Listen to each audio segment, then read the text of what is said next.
예수님께서 제자들에게 자신에 대해서 물어보셨습니다. 무리고 사람들이 나를 누구라 하느냐? 사람들이 세례 요한, 엘리야, 옛 선지자 중에 하나가 살아났다 한다고 대답했습니다. 그 말을 들으시고 예수님께서는 이번에는 제자들에게 너희는 나를 누구라 하느냐 물으셨습니다. 제자 중에 베드로 사도가 하나님의 그리스도시라고 대답을 했습니다. 하나님의 아들 구원자가 되신다고 대답한 것입니다. 그때 예수님께서 경고하시면서 아무에게도 그것을 말하지 말라고 하셨습니다. 왜 아무에게도 그 사실을, 예수님이 누구신지를 말하지 말라고 하셨습니까? 사람들이 예수님에 대해서 오해할 수 있기 때문입니다. 예수님을 유대인들이 생각하는 정치적인 메시아로 오해할 수 있기 때문에 그 말을 아무에게도 말하지 말라 말씀하셨습니다. 그뿐만 아니라 지금까지 예수님이 사역하시는 모습, 지금까지 예수님의 모습, 그것만으로는 예수님에 대해서 온전히 다 안다고 할 수 없기 때문입니다. 예수님의 사역 중에 아주 중요한 부분이 아직 남아있기 때문입니다. 그것이 무엇입니까? 예수님의 고난과 버려짐과 죽음과 부활입니다. 예수님께서 인간의 모든 죄와 고난을 대신 져 주시는 것입니다. 인간의 모든 죄와 고난을 지시고 죄인으로 버림받으시고 십자가에 죽임을 당하시는 것입니다. 그리고 난 후에 그 죽음에서 다시 부활하시는 것입니다. 예수님의 고난, 버려짐, 죽음 그리고 부활 사건은 예수님이야말로 하나님의 아들이시며 우리 죄인들을 구원하시는 구원자가 되신다라고 하는 사실을 증명해 주는 사건이라는 것입니다. 그 사건이 남아있기 때문에 아직 아무에게도 예수님에 대해서 말하지 말라고, 메시아라고 말하지 말라고 한 것입니다. 여러분, 바로 그 예수님을 우리가 믿으면 구원 곧 영생을 얻게 된다고 성경은 말합니다. 우리를 위하여 고난받으시고 버려주시고 죽으시고 부활하신 예수님을 믿으면 구원을 얻는다고 성경이 말씀합니다. 여기서 믿는다는 것은 확률이 아닙니다. 가능성을 따져서 퍼센테이지가 높아서 그것을 받아들이는 것을 말하지 않습니다. 성경에서 믿음은 한 인격을 받아들이는 행위를 말합니다. 한 인격을 받아들이는 것을 믿음이라고 합니다. 그래서 요한복음 1장 12절에 영접하는 자 곧 그 이름을 믿는 자들에게는 하나님의 자녀가 되는 권세를 주셨으니, 이 말씀을 보면 믿음은 영접하는 것입니다. 영접하는 것입니다. 누구를 어떻게 영접합니까? 예수님을 나의 구주로, 예수님을 나를 구원하시는 메시아로 받아들이는 것입니다. 예수님이라고 하는 인격을 나를 죄와 사망, 영원한 저주와 심판에서 건져주신 그분으로, 구원자로 내가 받아들이는 것입니다. 성경은 우리가 그렇게 예수님을 믿음으로 받아들일 때 예수님과 내가 영적인 연합을 이룬다고 말합니다. 예수님의 영, 성령님이 내 영과 부부 관계처럼 연합을 이룬다는 것입니다. 그것을 로마서에서 이렇게 표현했습니다. 로마서 6장 3절과 5절에서 무릇 그리스도 예수와 합하여 세례를 받은 우리는 그의 죽으심과 합하여 세례를 받은 줄을 알지 못하느냐? 그러므로 우리가 그의 죽으심과 합하여 세례를 받음으로 그와 함께 장사되었나니 이는 아버지의 영광으로 말미암아 그리스도를 죽은 자 가운데서 살리신과 같이 우리로 또한 새 생명 가운데서 행하게 하려 함이라. 만일 우리가 그의 죽으심과 같은 모양으로 연합한 자가 되었으면 또한 그의 부활과 같은 모양으로 연합한 자가 되리라. 예수님을 구주로 믿는다는 것은 예수님과 나 자신이 영적으로 연합하게 되었다는 뜻입니다. 그렇게 예수님과 연합하게 되었기에 예수님의 죽음이 곧 나의 속죄가 되는 것입니다. 예수님과 내가 연합했기 때문에 예수님의 부활이 곧 나의 생명이 되는 것입니다. 예수님을 믿음으로 나와 예수님이 연합되었기 때문입니다. 이제 예수님은 나하고 아무 상관이 없는 무관한 존재가 아닙니다. 나라는 존재와 예수님은 뗄 수 없는 관계가 된 것입니다. 여러분, 그 관계를 성경은 포도나무와 그 가지로 비유를 합니다. 요한복음 15장 5절에 나는 포도나무요 너희는 가지라. 그가 내 안에 내가 그 안에 거하면 사람이 열매를 많이 맺나니 나를 떠나서는 너희가 아무것도 할 수 없음이라. 여러분, 포도나무에 그 가지가 붙어 있습니다. 붙어 있으므로 포도나무 가지가 살아있는 것입니다. 마찬가지로 우리가 예수를 믿음으로 예수님이라고 하는 포도나무의 가지로 우리가 붙어 있는 것입니다. 예수님과 우리가 뗄 수 없는 관계가 된 것입니다. 우리가 예수님으로부터 떨어지면 죽게 되는 것입니다. 우리가 예수를 믿음으로 그렇게 예수님과 포도나무와 가지의 관계가 되었기에 예수님이 행하신 고난, 버려짐, 죽음, 그리고 부활의 사건이 나의 사건이 되는 것입니다. 내가 죄인이기에 직접 고난받고 버려지고 죽고 부활하지 않았음에도 내가 그 과정을 통해서 구원을 얻는 것과 마찬가지 결과를 얻게 되는 것은 내가 예수님을 구주로 믿음으로 예수님과 내가 영적으로 연합한 자가 되었기 때문입니다. 예수님께서 행하신 속죄와 구원이 이제 내 것이 되었습니다. 예수님께서 죽으시고 부활하신 그 생명이 이제 내 생명이 된 것입니다. 왜 그렇습니까? 예수님과 내가 영적으로 연합하게 되었기 때문입니다. 여러분, 그것을 가능하게 하는 것이 무엇입니까? 바로 믿음입니다. 믿음은 나와 예수님을 연합시키는 역할을 하는 것입니다. 그래서 여러분, 믿음 하는 것입니다. 믿음이 있어야 예수님과 연합하여 그분이 행하시는 모든 공로가 내 것이 되는 것입니다. 여러분, 어떻게 내가 예수님을 믿음으로 구원을 얻게 되셨는지 이제 이해가 되십니까? 내가 예수님을 믿음으로 예수님께서 행하신 그 속죄와 구원이 나의 것이 된 것입니다. 예수님께서 가지신 그 부활의 생명이 이제 내 생명이 된 것입니다. 이제 오늘 본문 23절로 돌아가 보겠습니다. 또 무리에게 이르시되 아무든지 나를 따라오려거든 자기를 부인하고 날마다 제 십자가를 지고 나를 따를 것이니라. 여러분, 이 말씀에 보면 우리말로는 같은 두 개의 동사가 나옵니다. 나를 따라오려거든 이란 말과 나를 따를 것이니라 라는 말입니다. 이 따른다는 두 개의 동사가 나옵니다. 우리말로는 그 동사들이 같은 말로 보입니다. 그런데 원문을 보면 이 두 동사가 다른 말입니다. 따라오려거든 이라는 말은 에르코마이인데 이 말은 별 의미 없이 누군가를 쫓아간다는 뜻입니다.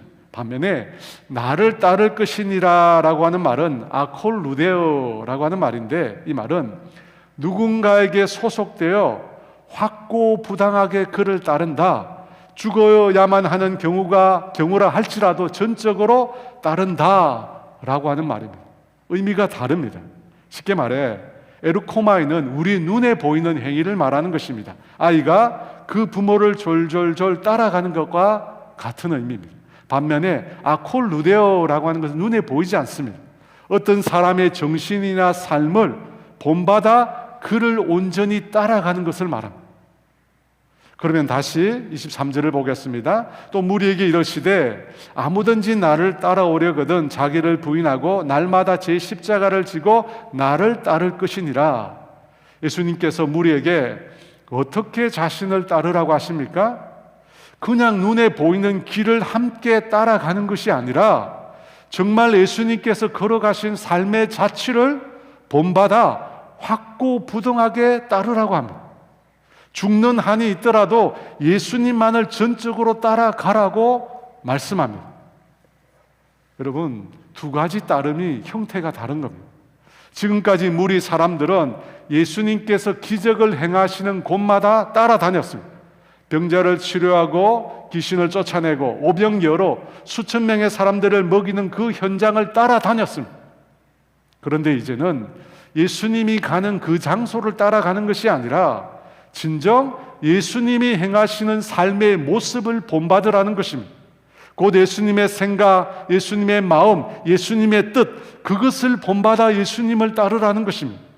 예수님이 가시는 장소가 아니라 예수님의 정신과 마음과 뜻을 따르라는 것입니다.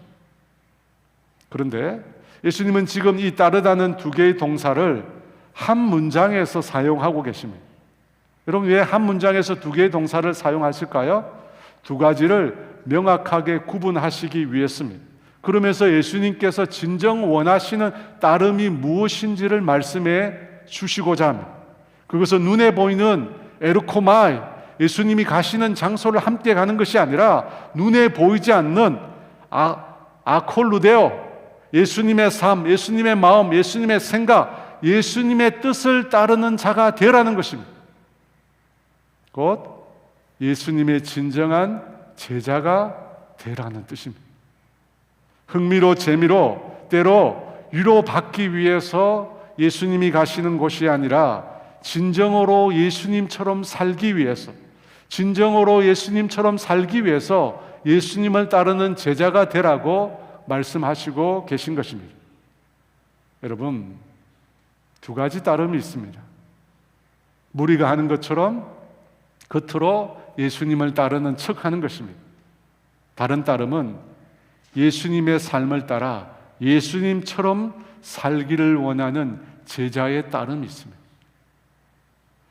이스라엘 백성들은 하나님의 성전을 늘 밟았지만 그 가운데 진정으로 하나님을 예배하는 것이 없었다고 이사야 선지자가 한탄하면서 이렇게 말을 했습니다. 이사야 1장 12에서 17절에 너희가 내 앞에 보이러 오니 이것을 누가 너희에게 요구하였느냐? 내 마당만 밟을 뿐이니라.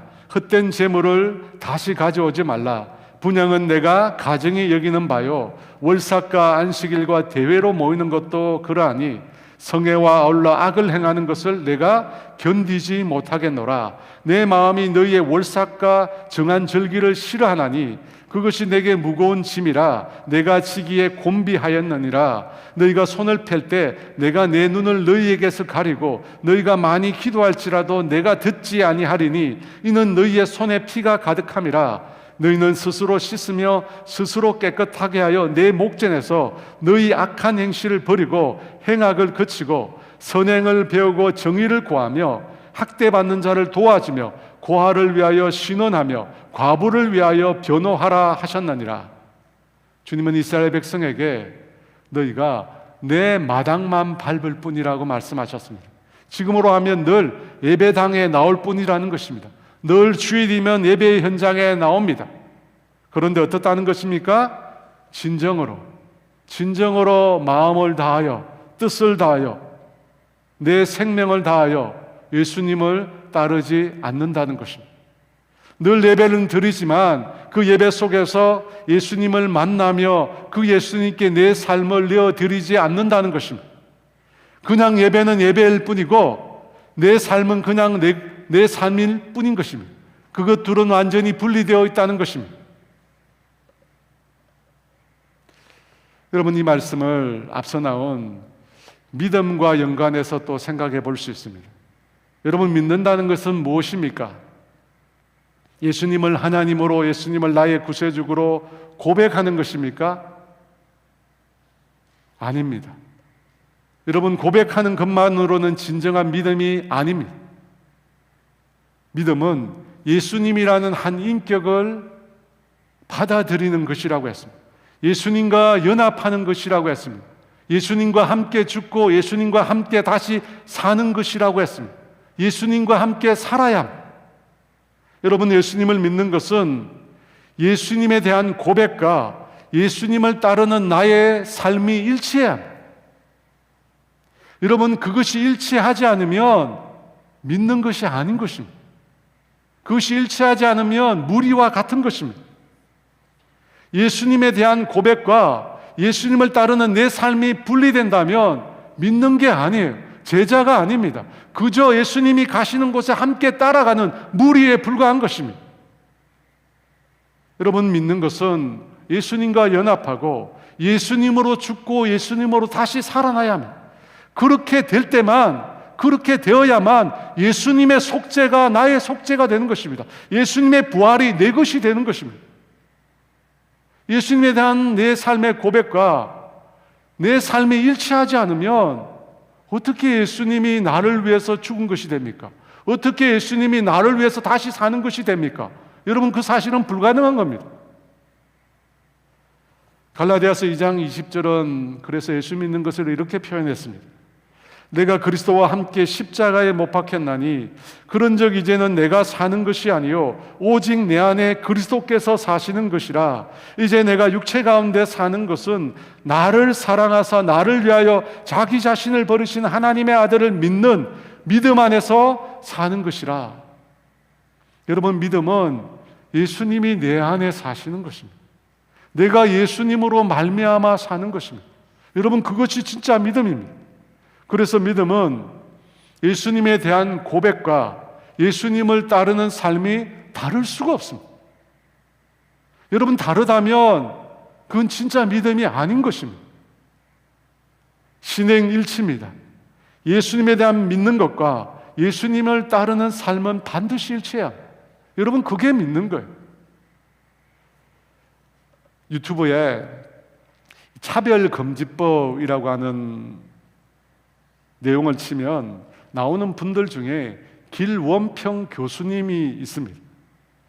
제가 이 분을 왜 유심히 보느냐면 제가 대학 다닐 때 저희 대학교 교수님이셨어요. 저희 학과는 아닌데 제 친구 학과의 교수님이셨어요. 원래는 무신론자였는데 예수님을 만나고 지금은 동성혼 반대 국민연합 대표를 맡고 계십니다. 이분이 차별금지법 반대 1인 시위를 주도하고 계십니다. 여러분도 한번 보셨을까요? 우리 김은호 목사님도 나오셨는데 이 저명한 목사님들이 나오셔서 국회 앞에서 차별금지법 반대 1인 시위를 하고 계십니다. 그 일을 주도하고 계신 분 중에 한 분입니다. 이분이 나오는 영상 중에 이런 말이 있습니다. 교회가 동성애자를 사랑한다고 말로만 하지 말고 동성애 상담센터, 말기 에이즈 환자, 그들을 보살피는 호스피스 센터를 만들고 정말 그 사람들을 사랑한다고 보여주라는 것입니다. 저는 그 말을 듣고 참 도전을 받았습니다. 교회가 말만 사랑한다는 것입니다. 여러분, 우리는 분명히 동성애를 반대합니다. 하나님이 지으신 창조의 질서를 거슬리기 때문입니다. 하지만 우리는 그 영혼들을 사랑한다고 말합니다. 그런데 사랑한다는 증거가 어디 있습니까? 말만 한다는 것입니다. 지금 우리가 사는 이 세상 사람들이 교회를 미워하는 이유가 뭡니까? 지금의 교회를 떠나는 젊은 세대들이 하는 말이 무엇입니까? 예수님은 사랑하는데 교회가 싫다고 합니다. 왜 그럴까요? 예수님을 향해 드리는 우리의 고백과 예수님을 따르는 우리의 삶이 너무나 많이 분리되어 있기 때문입니다. 믿는 것과 행하는 것이 너무나 많이 다른 것입니다. 여러분, 그것이 아주 중요한 이유 중에 하나입니다.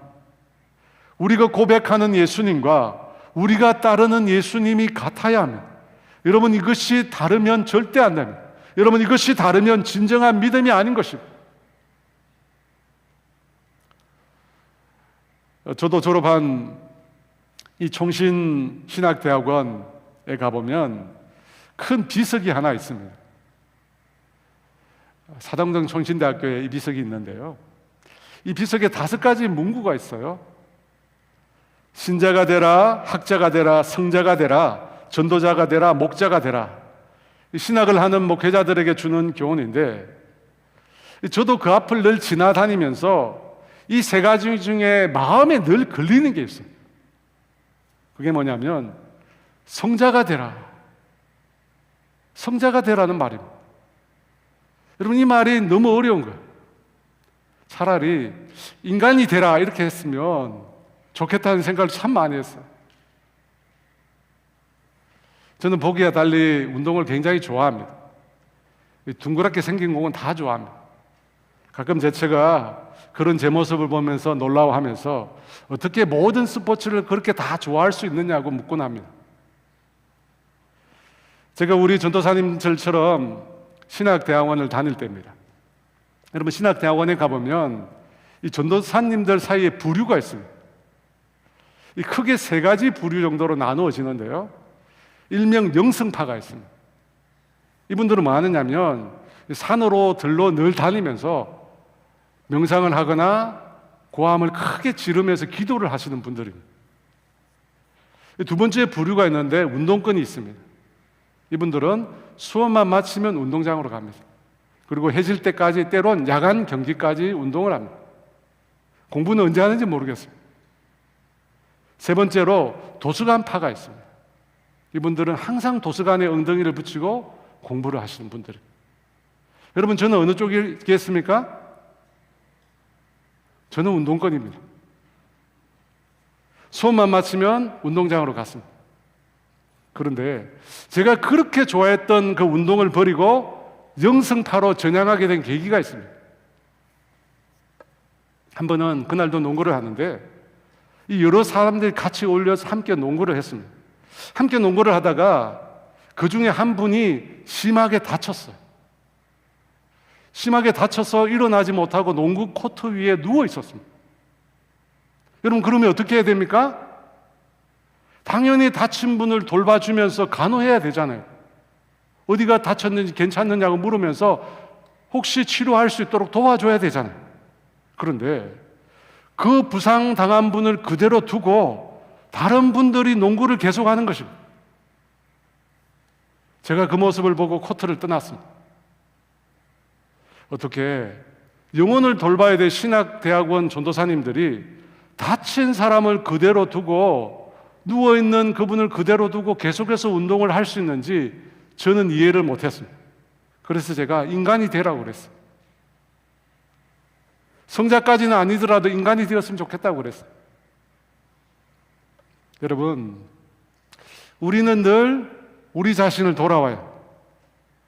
내가 과연 믿는 대로, 내가 예수님을 고백하는 대로 예수님과 연합한 자로 예수님을 드러내면서 살고 있는지, 예수님의 제자로 살고 있는지 우리 자신을 돌아봐야 합니다.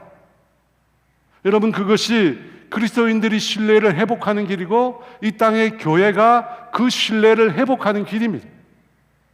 오늘 성경은 예수님을 따르는 진정한 그 제자가 되기 위해서 어떻게 해야 되는지 우리에게 또한 말씀해 주고 계십니다. 23절 말씀입니다. 다 같이 읽습니다. 또 우리에게 이르시되 아무든지 나를 따라오려거든 자기를 부인하고 날마다 제 십자가를 지고 나를 따를 것이니라.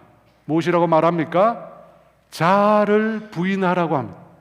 예수님을 진정 따르려면 그 첫 번째 걸음이 자아를 부인하는 것입니다.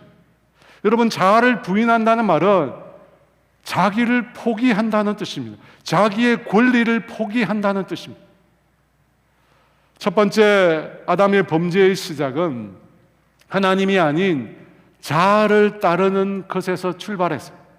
창세기 3장 5절과 6절에 너희가 그것을 먹는 날에는 너희 눈이 밝아져 하나님과 같이 되어 선악을 알 줄 하나님이 아심이니라. 여자가 그 나무를 본즉 먹음직도 하고 보암직도 하고 지혜롭게 할 만큼 탐스럽기도 한 나무인지라.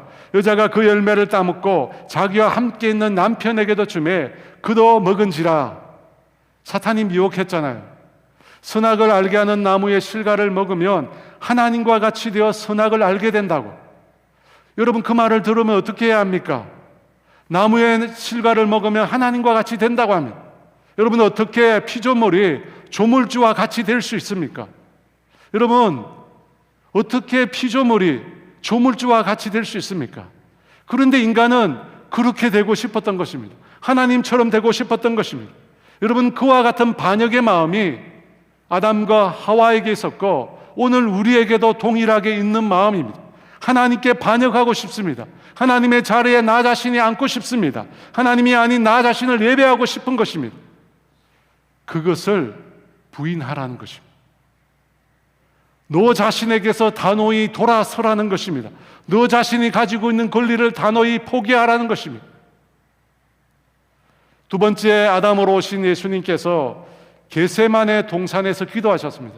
여러분, 예수님께서 어떻게 기도하셨습니까? 처음 예수님께서 제자들에게 이런 말씀을 하셨습니다. 마가복음 14장 34절에 말씀하시되 내 마음이 심히 고민하여 죽게 되었으니 너희는 여기 머물러 깨어있으라 하시고 예수님께서 당신의 마음이 심히 고민이 되어 죽게 되었다고 합니다. 여러분, 예수님이 심히 고민되어 죽게 되었다고 해요. 여러분, 죽게 되었다, 이 말은 저와 여러분이나 하는 말이잖아요. 배고파 죽겠다, 배불러 죽겠다, 우리는 죽게 되었다 늘 입에 붙이고 사는 자들입니다. 그런데 예수님이 죽게 되었대요. 왜 죽게 되셨을까요? 왜 고민하여 죽게 되었다고 예수님께서 말씀하셨을까요? 35절과 6절에 이렇게 말합니다. 조금 나아가사 땅에 엎드려 될 수 있는 대로 이때가 자기에게 지나가기를 구하여 이르시되 아빠 아버지여, 아버지께는 모든 것이 가능하오니 이 잔을 내게서 옮기시옵소서. 그러나 나의 원대로 마시옵고 아버지의 원대로 하옵소서 하시고, 예수님께서 고민하여 죽게 되었다 하신 것은 예수님이 심판의 잔, 하나님이 예비한 죄인을 향한 그 분노의 잔을 마셔야 하셨기 때문입니다. 인간 대신 죄인이 되어 하나님께 버림을 받고 죽어야 했기 때문입니다. 여러분, 그 고통이 너무나 큰 것입니다. 그래서 예수님조차도 죽게 되었다고 말씀하신 것입니다. 하지만 예수님은 어떻게 하십니까? 결국 내 원대로 마셨고 아버지의 원대로 하옵소서. 하나님 앞에 자신의 권리를 포기하십니다. 자기 자신을 하나님 앞에 부인하십니다. 여러분, 어떻게 예수님이 우리의 구원자가 되실 수 있었습니까? 바로 자신을 부인하셨기 때문에. 자신을 부인하셨기 때문에. 그렇다면 그 예수님과 믿음으로 연합한 우리는 어떻게 되어야 합니까? 이제는 내가 사는 것이 아니요 내 안에 예수님께서 사신다고 말하는 사람은 어떻게 살아야 합니까? 예수님처럼 자아를 부인해야 합니다. 예수님처럼 자아의 권리를 포기해야 합니다. 여러분, 그렇게 해야지 진정 예수님과 연합한 자가 되는 것입니다. 그렇게 예수님과 함께 죽어야 정말로 예수님과 연합한, 예수님을 믿는 자가 되는 것입니다. 파인애플 스토리라고 하는 책이 있습니다. 뉴기니아라고 하는 섬에서 일어난 한 선교사님의 실제 이야기를 다룬 책입니다. 이 선교사님이 파인애플을 먹고 싶어서 파인애플 묘목을 들어와서 심었는데 이 원주민들이 이 파인애플을 몰래 따서 다 가져가 버리는 것입니다. 선교사님은 내가 심었으니까 자기 것이라고 주장을 했는데 원주민들은 그 묘목을 직접 심은 사람은 자신들이니까 자신들이 주인이라는 것입니다. 그래서 원주민에게 파인애플을 심겨주는 대신에 품삯을 주면서 소유권이 자신에게 있다고 설명을 했는데 그 말을 원주민들이 이해하지 못하는 것입니다. 그래서 이전에 있던 그 밭을 원주민에게 주고 새로운 파인애플을 심겠다고 다시 묘목을 심어달라고 부탁을 하니까 그때도 원주민들이 심는 그 사람이 주인이라고 계속해서 얘기하는 것입니다. 그래서 선교사님이 자신에게 있는 아주 멋진 칼을, 원주민에게 필요한 아주 멋진 칼을 주면서 원주민을 설득했습니다. 그런데 파인애플을 심고 열매가 열렸는데 또다시 파인애플이 없어진 것입니다. 화가 나서 그 선교사님은 그 마을에서 운영하고 있던 원주민에게 꼭 필요한 물건을 팔고 있는 상점의 문을 닫아버렸습니다. 그러자 원주민들은 모두 원래 살고 있던 정글로 들어가 버렸습니다. 선교사님은 이제 파인애플을 먹게 되었습니다. 근데 파인애플을 먹게 되었지만 전도할 사람들이 다 사라져 버린 것입니다. 그때 선교사 부인이 씁쓸하게 이런 말을 했습니다. 여보, 미국에서는 언제든지 파인애플을 먹을 수 있는데 여기서는 파인애플을 먹으려다가 우리가 이 지경이 되었구려. 그 말을 합니다.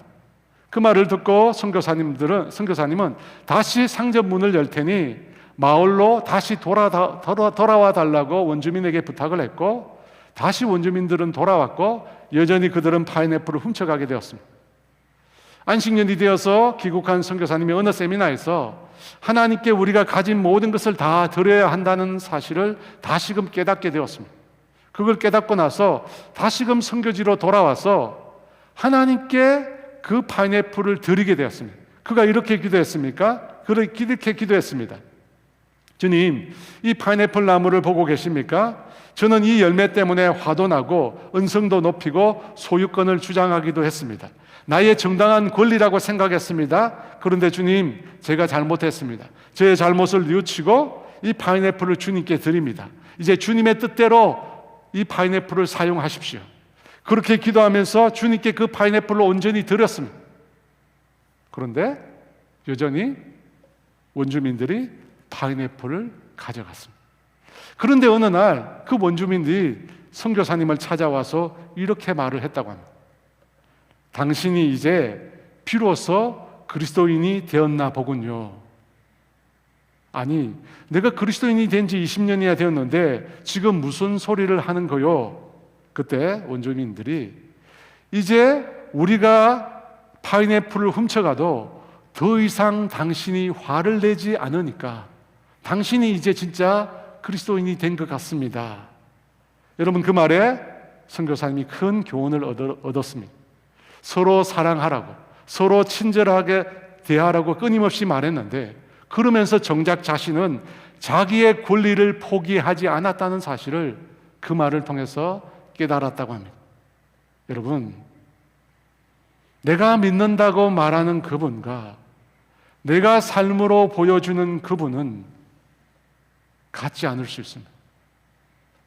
여러분, 우리는 내가 믿는다고 생각하면 당연히 그분이 내 삶으로 표현된다고 생각하지만 절대 그렇지 않습니다. 내가 믿는 그분과 내가 삶으로 사람들에게 보여주는 그분이 다를 수 있다는 사실을 기억하십시오. 여러분, 예수님께서 우리를 구원하시기 위해서 어떤 대가를 치르셨습니까? 그분은 고난을 받으시고 버려짐을 당하시고 십자가의 죽임을 당하셨습니다. 스스로 질 필요가 없는 그 고난을 우리를 대신하기 위해서 지셨습니다. 주님께서 세상을 친히 만드셨는데 세상은 그를 알지 못했고 주님이 이 땅에 오셨을 때 세상은 그 예수님을 영접하지 않았습니다. 예수님을 오히려 죄인으로 저주받은 자로 조롱하고 욕하고 침을 뱉었습니다. 그렇게 예수님을 외면하고 버렸습니다. 하나님조차 예수님을 외면하고 죽음의 예수님을 내어주셨습니다. 예수님께서는 우리를 구원하기 위해서 그와 같은 고통과 버려짐과 죽음을 당하셨습니다.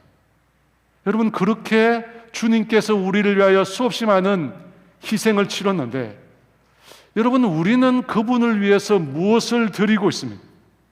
그분은 우리를 위해서 자기 생명조차 다 우리를 위해서 주셨는데 우리는 그 주님을 위해서 과연 무엇을 드리고 있습니까? 예수님을 하나님의 아들로 구원자로 입으로 고백하기만 하면 다 끝나는 것입니까?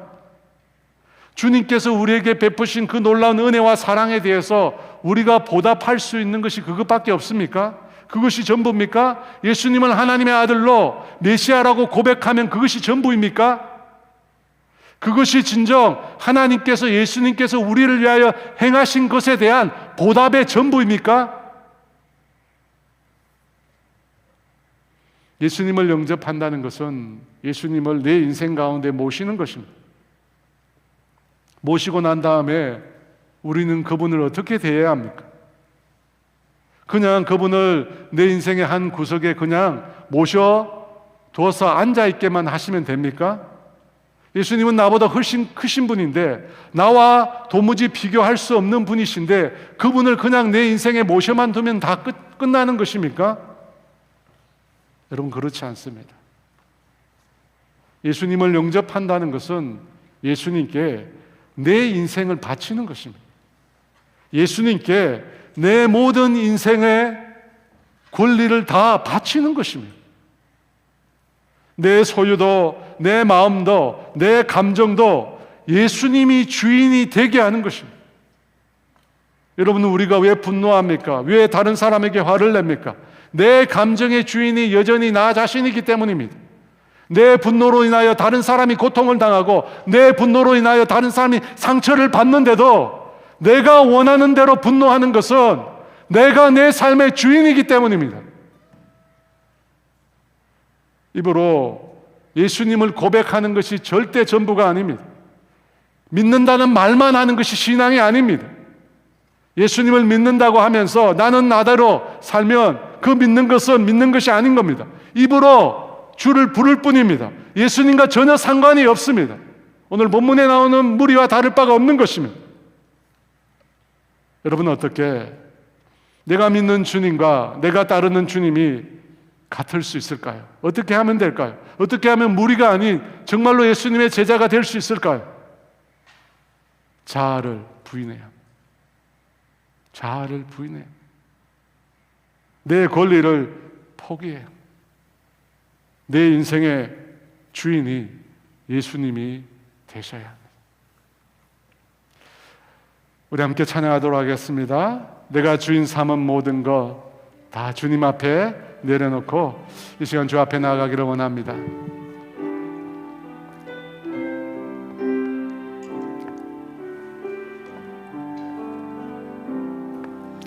내가 주인 삼은 모든 것 내려놓고 내 주 대신 주 앞에 나와 내가 사랑했던 모든 것 내려놓고 주님만 사랑해. 내가 주인 삼은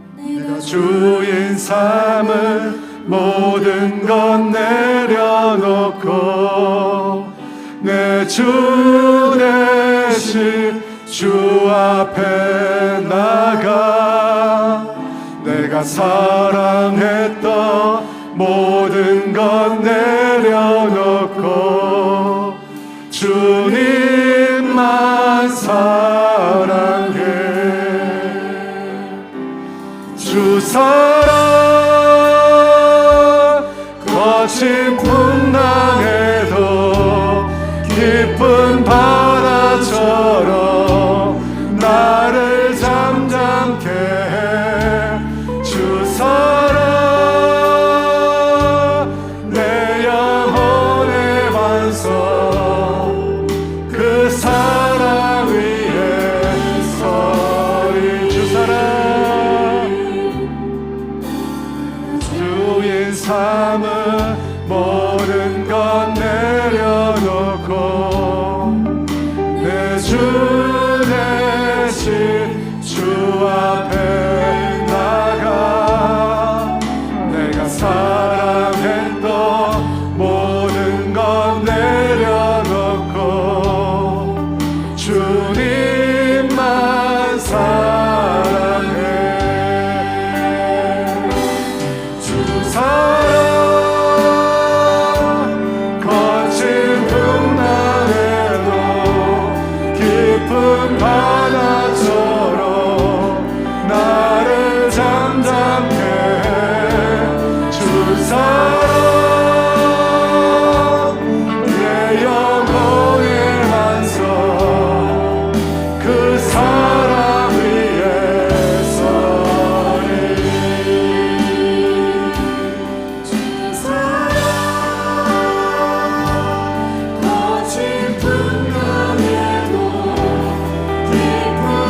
주 사랑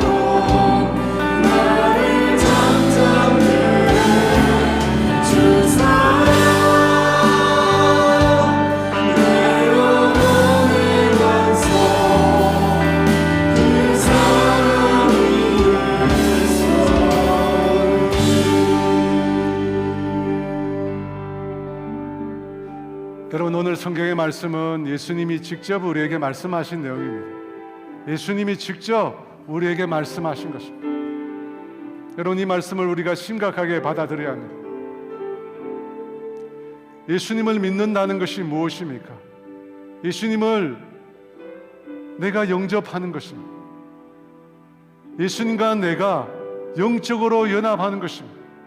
예수님과 영적으로 연합한 사람은 예수님에 의해서 죽고 예수님에 의해서 다시 살아난 사람입니다.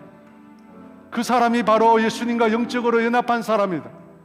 그 사람이 바로 예수 믿는 사람입니다. 여러분, 그 사람이 바로 예수님에 의해서 구원받은 사람입니다. 그 사람이 바로 영생을 얻은 사람입니다. 여러분은 정말 구원을 받은 사람입니까? 영생을 얻은 사람입니까? 그렇다면 예수님으로 사는 사람이 되어야 합니다. 예수님이 내 인생의 주인으로 사는 사람이 되어야 합니다. 여러분, 그렇지 않다면 그는 예수 믿는 사람이 아닌 것입니다. 그는 무리일 뿐입니다. 그는 진정 예수님을 따르고 있는 사람이 아닌 것입니다. 여러분, 이 말씀은 심각하게 생각하셔야 됩니다. 나는 정말 예수님을 따르는 사람인가? 정말 예수님과 연합한 사람인가? 예수님이 내 인생의 주인인가? 심각하게 물어야 합니다. 왜? 예수님과 연합한 자만이 예수님의 속죄가 나의 구원이 되는 것입니다. 예수님의 생명이, 예수님의 부활이 내 영생이 되기 때문입니다.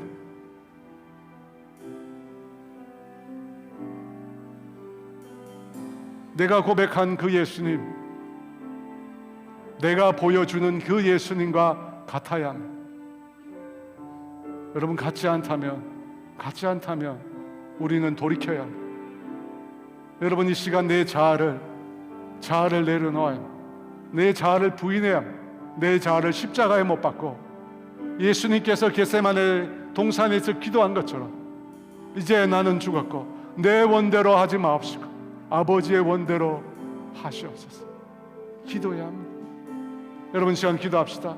하나님, 이 시간 내 자아를 십자가에 못 박게 하시고 진정 내가 고백하는 그 주님이, 내가 따르는, 내가 보여주는 그 주님이 되게 해달라고 우리 주여 외치 기도합니다. 주여,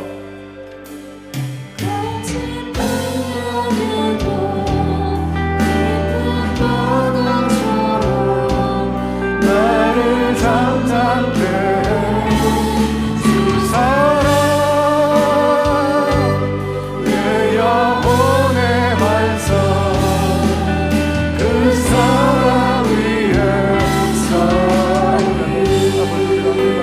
우리 가운데 임하여 성령 우리 가운데 임하여 성령 우리 가운데 임하여 성령 우리 가운데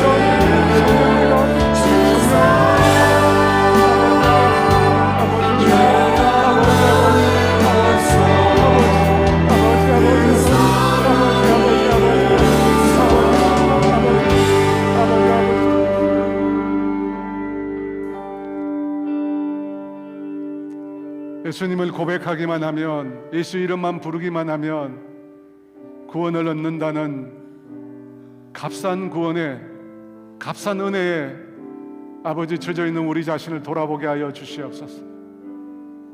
예수님을 믿는 사람은 예수님과 연합한 자로 예수님으로 죽고 예수님으로 사는 자임을 알게 하여 주시옵소서. 자아를 철저히 부인하고 내가 원하는 대로, 내가 바라는 대로, 내가 구하는 대로 살아가는 것이 아니라 예수님이 원하는 대로 살아가는 자임을 알게 하여 주시옵소서. 오늘 이 시간 하나님 아버지, 우리의 자아를 십자가에 못 박습니다. 십자가에 못 박고 나는 죽고 예수님으로 살게 하여 주시옵소서. 예수님이 내 안에 살아 역사하게 하여 주시옵소서. 주님 더 이상 입으로만 예수 믿는 자로 살지 않도록 도와주시옵소서. 예수님을 내 인생의 한 구석에 몰아넣고 예수님 따로, 내 따로 살아가는 우리가 되지 않게 도와주시옵소서. 온전히 그분을 내 인생의 주인으로 모시고 그분의 말씀대로, 그분의 마음, 그분의 뜻, 그분이 원하시는 대로 내 인생을 드리며 살아가는 주의 자녀들, 주의 백성들 되게 하여 주시옵소서.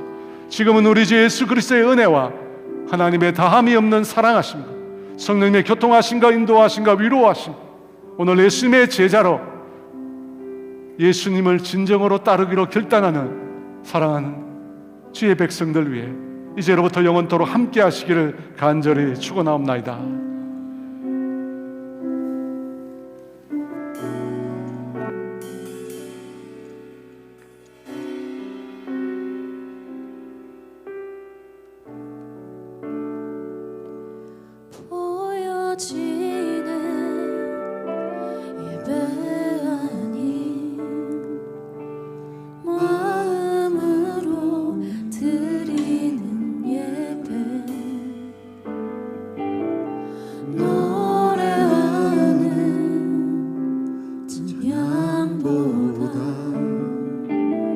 삶으로 고백되는 예배, 나를 위한 예배하니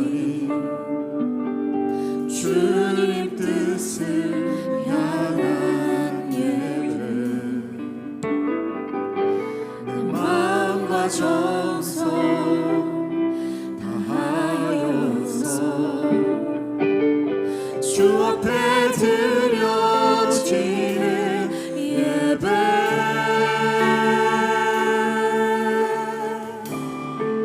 주 앞에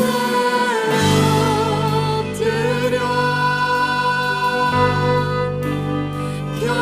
경배합니다.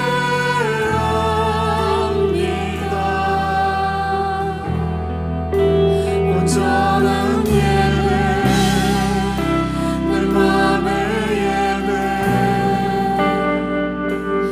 모든 것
한 주간도 삶의 자리에서 승리하시길